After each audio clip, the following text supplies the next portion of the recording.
All right. I heard the requests yesterday, a few of them in my live stream, in the comments. I look at the comments, people saying, "Where are the comics?"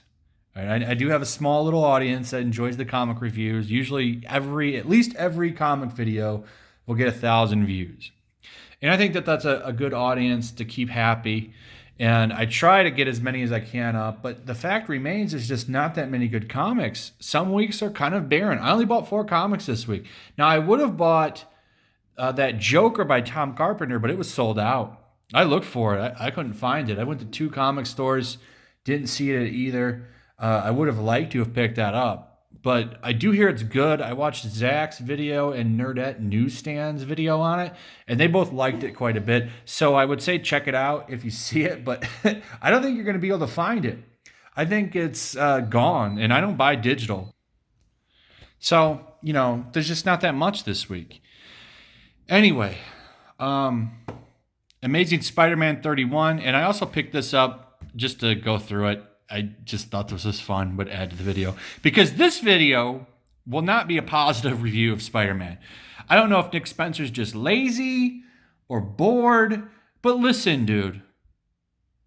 I get it, and I can tell you read a lot of Spider-Man comics.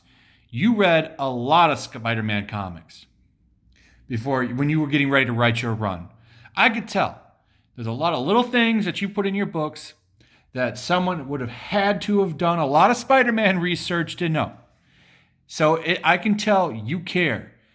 But sometimes you write books that make me think you don't care. And this is one of them.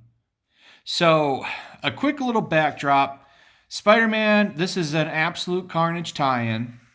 And he's, fighting Carnage. But this isn't Carnage. This is Norman Osborn, who thinks he's Carnage. He thinks he's Cletus Cassidy. It's a long story. But basically, he's just kind of messed up, and he thinks he's Cletus Cassidy. And he's fighting Spider-Man. But he's still got a Carnage symbiote attached to him. He's basically Carnage, in more or less of a sense. Now, the problem I have is he almost has him killed. And he's on the ground, but all of a sudden, Peter gets up and gets the willpower to fight back, and he actually beats him. That doesn't happen, okay?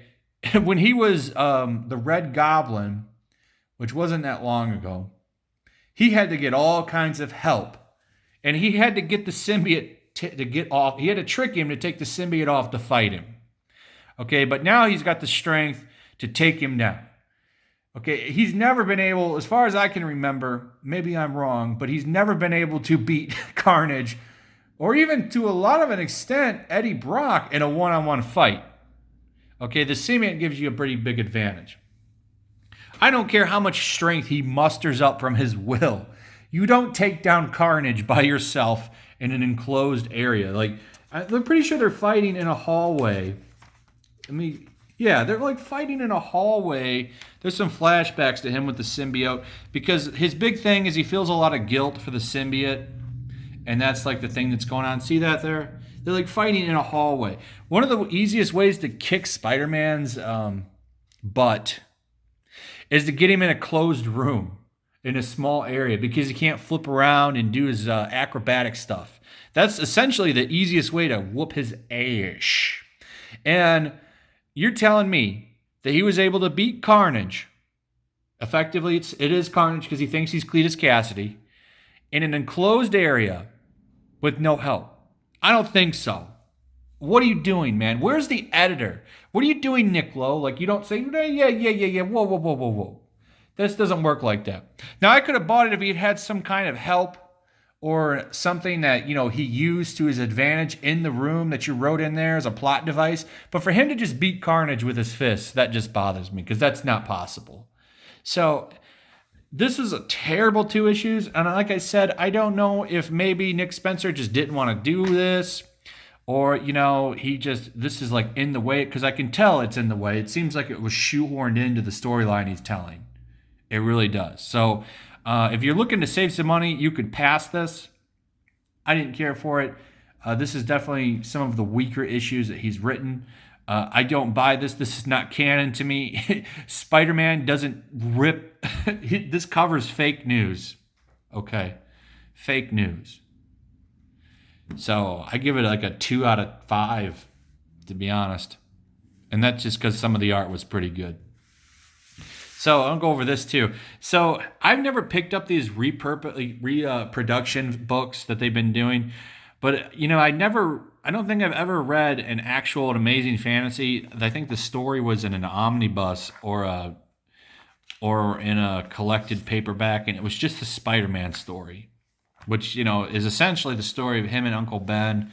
This is his origin, So I wanted to check it out because there's other stories in here that have nothing to do with Spider-Man, which I don't think I've ever read. So, it was fun to go through it. But the main thing that I wanted to see is I really want to look at the ads. So the thing that is actually cool about these is all of the ads that were in here, at the time are reprinted. It's essentially the same book, except the price tag has changed. So on the front, obviously, it was 10 cents back in the day. Now it's $4. But I really want to look through the ads. You see this Mike Marvel and a bunch of other ads like this. It's just funny to see, you can buy this giant 10-foot inflatable boa constrictor. In this here, you can buy this magic chesto bank. I just wanted to check that out. Look at this. Look, boys wanted to sell grit. Or hip pocket gym. I just thought these were funny. This is the main reason I wanted to buy it, because I've never picked one up, and it was a slow week. And I really just want to look at these old ads, learn any dance fast, live seahorses. I wonder how many died while they were getting shit. Buy some seahorses from the Florida Seahorse Company. Free U.S. stamp. I don't know. I got a kick out of these old ads. So I'm not going to make a habit of picking these up, but I definitely, because I love Spider-Man, and this is such an iconic issue, why not pick this up and check out these old ads just for fun? Just for fun. Anyway, sorry for the delay. Not every week's going to be like this, but some weeks are probably going to be, kind of slow because there's just not that many books. And I just don't want to go out and grab books when I know they're going to be bad. DC Comics has 40 books. 25 of them are written by Bendis, so those are 25 books I automatically know are going to be dog crap. So I don't have any interest in picking those up. It's just sometimes you just know they're going to be bad, and they're not going to be cringe bad where they're fun to roast. They're just going to be terrible. And it's just why even bother? So anyway, that's pretty much it. Subscribe, make sure you're still subscribed, hit the notification bell, all that good stuff. Share the video. And let me know your comments. What do you think about this issue if you read it? I'd like to hear your thoughts on it. And that's it. I'll see you guys on the next one. Peace.